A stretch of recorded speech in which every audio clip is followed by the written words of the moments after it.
All right, we've been telling you for a while now that May 14th is going to be the day to keep an eye on. Well, it looks like that's been confirmed to May 14th, or maybe it's May 15th. Same day as the schedule comes out. I don't know. I think it's May 14th still.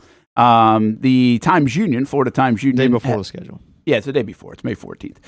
The Florida Times Union with an article out today that says the Jags and the mayor have reached a deal for renovations of the stadium. So City Council President Ron Salem said that today. I think he was speaking to like an elementary school, if I'm not wrong on that, or he was somewhere in town, and that's where that was heard. The mayor actually is going to be part of an announcement at 1 o'clock today, announcing something we told you about a month ago, that the ASUN is moving headquarters to Jacksonville. I couldn't believe that was what the news conference was about. I was like, I feel like we said that like months ago here on the show when we were at UNF one time. But anyway, that's Brent. You had to share. I guess I got to throw this stuff out a little bit more. Well, man, when you tweet 200 times a day, it gets lost in the shuffle sometimes. Yeah, that's fine. But I don't need to break the news. I'm just saying. I feel like some of this stuff, I'm like, when I see it, I was like, is this that surprising? Especially that one, like the ASUN thing, I thought was pretty interesting. But they're doing this little show and tell today to bring the ASUN here to Jacksonville as their headquarters. And so it'll be interesting to see if she'll say anything today. My guess is she'll be asked about it. Action News Jacksonville will be there. And now we wait. What does the deal look like, right? I mean, I think this is fun. I think this is good stuff because we knew it was going to happen. The one thing I've said about the stadium deal to anybody that would listen is, apparently some don't, but it was a done deal. In my opinion, this is how I always phrased it. The stadium was a done deal from minute one. And the reason why is because it has to be a done deal. Now, the framework, how it's presented, this next step is very important to get people on board with it, to educate people about it, to get it done, to get it to the finish line. Because this doesn't end it. This might not end until October when the NFL ratifies it with 75% of the vote, because it looks like that's where the owners' meetings will be the one in October that will actually put the stamp on it to make sure it gets done. But like, I'm not surprised that this is coming to a head right now after pretty much a year-long discussion on how we're going to get here. No, I mean, I'm not surprised at all either. I've been very adamant about this. Like, it's not like the city doesn't want the Jacksonville Jaguars here. It's not like the city doesn't want a new stadium. It's just the fact of how you present it. Like, people don't like getting taken for a ride. Like you trying to cover up the fine print and all this stuff. If you're transparent and you say exactly what's going on, and I think they now learn from that, then yeah, it'll get done. And lo and behold, it's getting done. How exciting is this for a guy who's been in Jacksonville, played for the Jags? Like, where's your?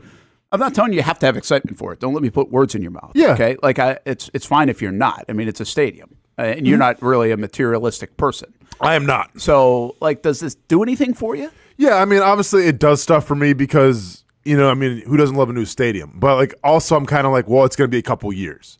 Like, we're not going to have this by this season. We're not going to have it by next season. Like, there's going to be a waiting period. So, like, I just think the whole patience thing kind of, makes you feel a certain type of way about it. But, no, I'm excited because a new stadium, one would think it's going to open up downtown a little more, bring some more things downtown, and, like, you can just build off that. Now, a new stadium is one thing, and that's great, but you still have to have the product on the field as well, and that needs to be a main focus as well.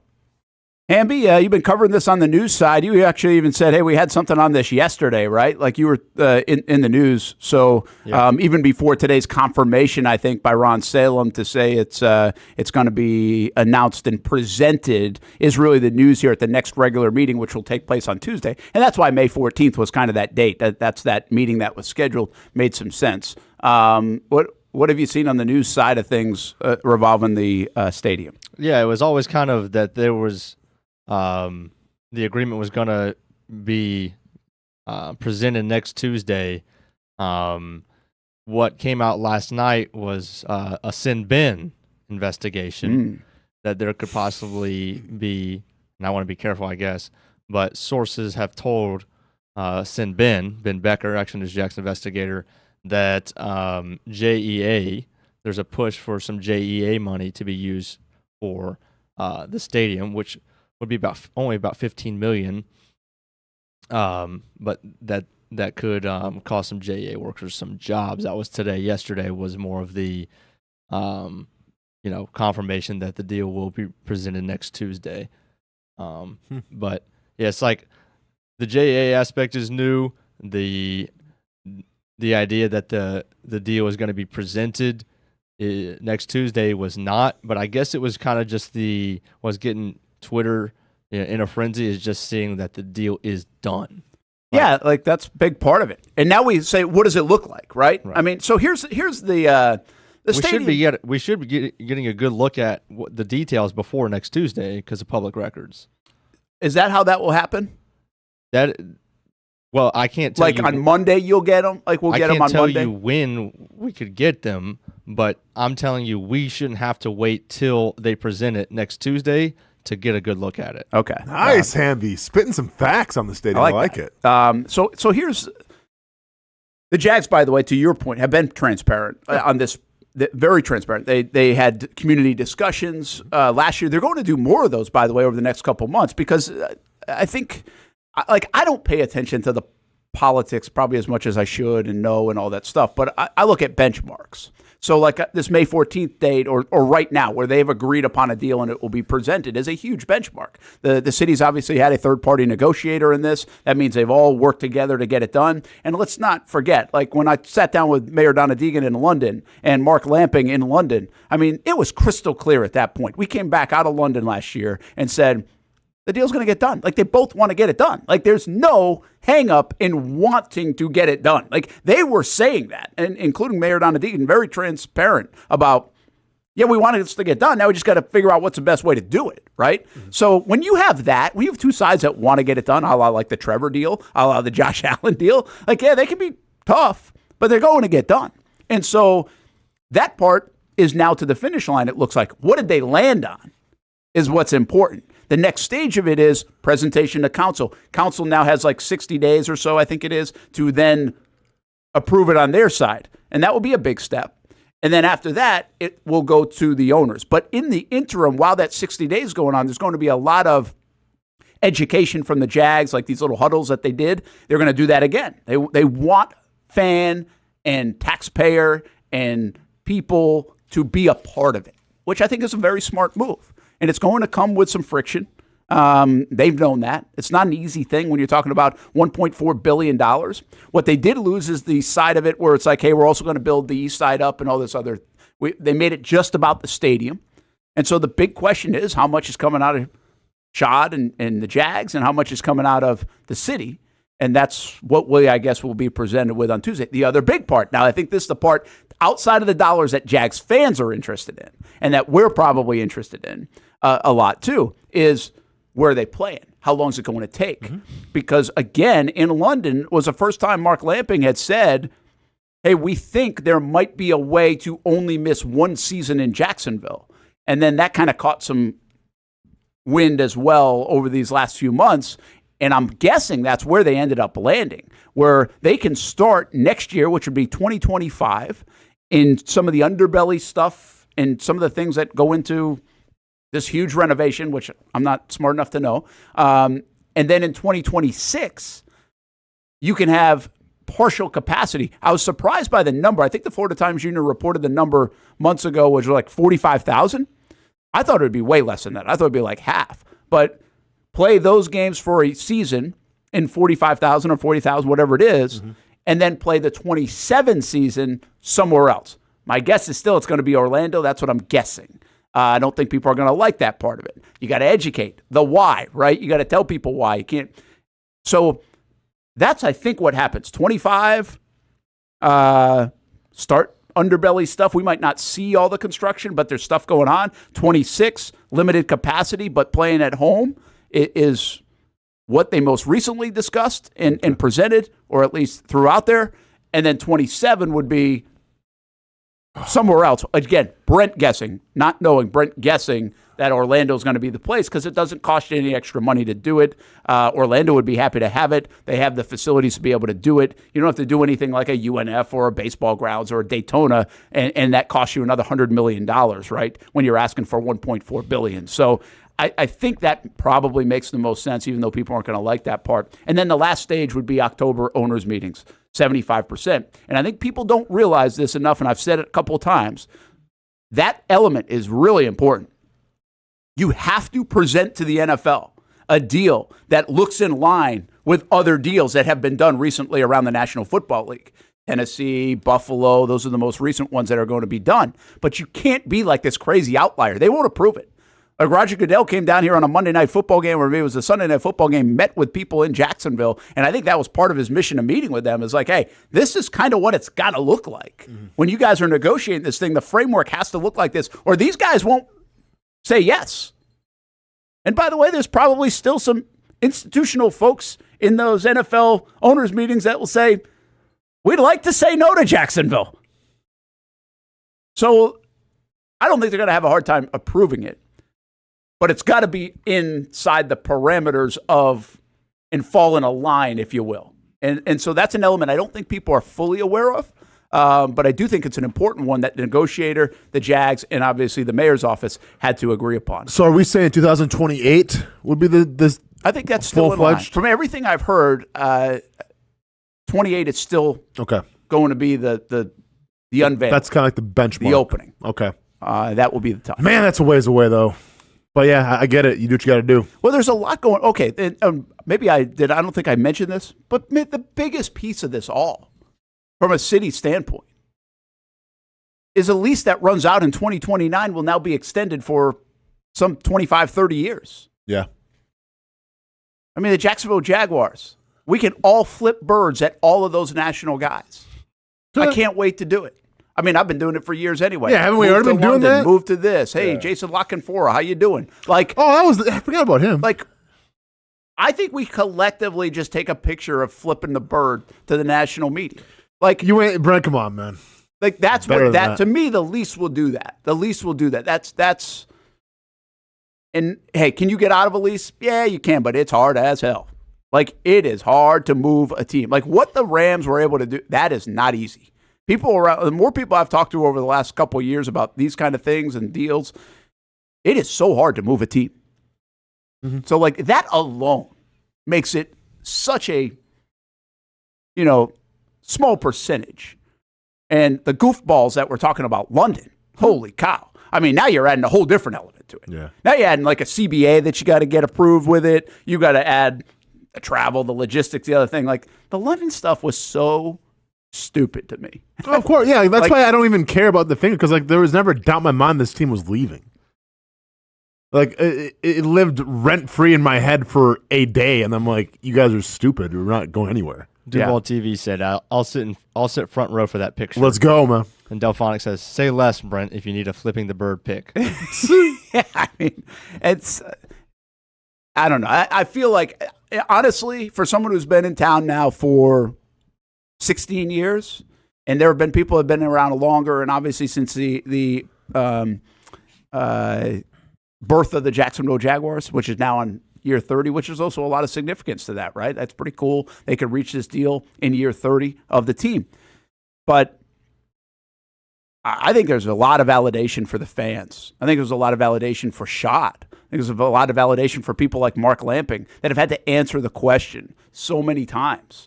I think there's a lot of validation for folks that also like have to talk about it like us, and you have to listen to it. Like I'm telling you guys, I was at the Super Bowl in Santa Clara. I'll never forget where I was, and like there was the folks that from Sky Sports and London. They're like, yeah, 2021, they're moving to London, and I'm like, no, they're not. Yeah. And the guy's like, oh yeah, like the head guy or one of the head guys in London, like that's who they talk to. Like, yeah, he fully believes that they'll be there. And I think it was Santa Clara we were in, and whatever year that would have been. And I'm like, that's not happening. Like, there's no way that's happening. And hell, it ain't happening by 2021. And So I don't have to go talk to that guy in London, not the guy from Sky Sports. I mean, the guy from London that actually like was throwing that around. Like, what's that dude doing? Like if he's spreading that rumor. So it's like stories like that, conversations like that. I think there is some validation here in Jacksonville when this thing gets done. That's why I think this is so big. And it's also so big to, again, there's a lot to wrestle with taxpayers and everything else, okay? I actually would be a proponent, honestly. I'll say this. I don't know if I should say this or not, because a lot of people will get up, hey, Brent, you live in St. Johns County. You're not affected. Bring the tax to St. Johns County. There's a bunch of people in St. Johns County that go to the stadium. I told the mayor that. I was like, I would be opposed to that. You get surrounding counties to have to chip in. They're part of the Jags fabric, right? Like, why not? I'm not surprised they don't know that. Yeah, I'm surprised that they don't do that, honestly. But so I'm just telling you right now, like, I would say yes to that. Like, I think that's actually a fair game thing. If you were to have some sort of tax that somehow goes to, I mean, I don't look at us as Duval County, St. Johns County, Clay. Like, I look at it as Northeast Florida. I look at it as Jacksonville. But that's just me. Like, I'm sure there'd be a lot of people complaining over that. But I live there, and I know that's a fair beef to say, well, Brent, you don't have to pay the taxes. People in St. Johns County like, Brent, shut up. I know. I'm just like, shut your mouth. I'm just telling you, I'd pay the tax. Like, I think that's a reasonable thing. And in fact, I almost think it's a very logical thing. How many people have moved to St. Johns County that are going to go to that stadium? Probably afford it too. Just saying. Right? St. John's pretty nice. I think that's reasonable. So, but that's without, I'm just kind of spitting that too. You know, I don't get in the weeds of that kind of stuff, admittedly. But on face value, I could see why you would do that. I think there are some examples of that in like other places where they've kind of spread it out over different municipalities and counties and things. But I don't get in the weeds on that part of it. So I just do think it's such a big deal. I've said this many times before. I watched New England. I watched Foxborough. I lived in New England. I went to Foxborough. It was the armpit of Massachusetts is the way it was described to me as a kid. And we would go there, and it's one road in and one road out. And the traffic sucked. The Patriots sucked. It was freaking miserable and cold. The stadium sucked. You sat on bleachers. There were fights. I remember fights more than football is what I always say. And I come back from college. I get in the business. I'm working in Providence. They unveil Gillette Stadium. And then they unveil Bill Belichick and Tom Brady. Yeah. And they unveil Patriot Place. And now people go to Foxborough. It's like a destination. I'm like, holy crap. But winning takes care of a lot of that, too. Winning helps. You got to win. You got to win. Winning helps. You got to win. But even the Kansas City Chiefs are having a little bit of problem doing whatever they were doing, and they've won a lot. So you got to make other things make sense, too. Sure, right? but their fan base isn't hurting. But take my Foxborough example. That's still Foxborough. That's not Boston. We're in Jacksonville, Florida. Mm-hmm. Beautiful Florida where everybody wants to be with rivers and everything at your disposal. And now you add, if this is part catalyst to what else goes down there, to what the rest of the decade looks like, that's what gets me excited. How we do it, I don't know. How long it takes, I don't know. Mm-hmm. But that's my example. And then the other example, which everybody uses around here, is Indianapolis. I mean, Trevor Lawrence is our Peyton Manning. Mm-hmm. Or Peyton Manning is our Trevor Lawrence. Yes, that's the way I should say. Peyton Manning is our Trevor Lawrence. Peyton Manning in the late 90s changed Indianapolis. Was it just him? No. But he certainly became that focal point to change their organization out of misery. Lucas Oil Stadium, downtown, all the things. And heck, people want Super Bowls in Indianapolis, of all places, because of what they've been able to build. Yeah. So, like, I think I think that is so meaningful. I think that stuff is very impactful. I've been in love kind of with that part of the story for a long time here in Jacksonville for more than a decade. And I think this is part of it. It's part of, hey, the team's going to be here. Hey, there's a new stadium. It's an arms race, whether you like it or not. And hopefully part catalyst from of other things going up, from Four Seasons to things that I don't even know about, right? That make downtown a Beyonce concerts, Taylor Swift concerts. Just another great place to be in Northeast Florida. Shipyards West Project, opening house tonight at 7 o'clock. So nice. That's my spiel on the stadium. I think it's a massive thing. Like, I know we talk about football all the time. We talk about Trevor Lawrence's stats and his contract. This thing is massive. Like, this is going to be a monumental deal in the city of Jacksonville.